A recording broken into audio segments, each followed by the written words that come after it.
मैं बिस्मिल्लाह करा जी चौधरी मोहसिन फारूक समोट मरहूम बिरा दी नज़र चंद दौड़े। अल्लाह पाक दी वस्ती दुनिया तो चंगी खेड खिडार के गया। जिस पेड़ विच रखे कदम समोट उसे पेड़ तो तार के गया। आया अरमान ने बाजी जिंदगी दी तैं संगत तो हार के गया। एक चौधरी मोहसिन तू न मरिया सारी खलकत मार के गया। ते डी ढल गया चौधरी मोहसिन दा पै गई है गम दी शाम।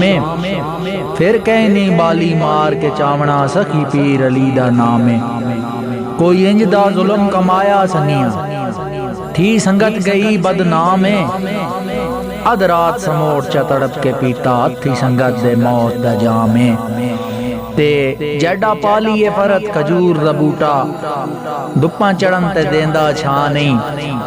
इंजे चवल संगत दे संग लग के कदी लभदी इज्जत दी थां नहीं।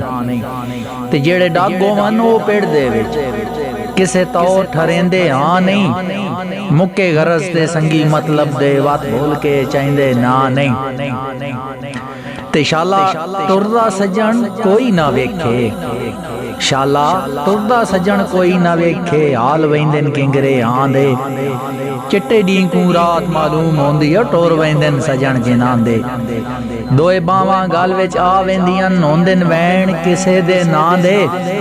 जेड़े दुख दर्द पचा वेंदन दा जिगर आया तुनां दे।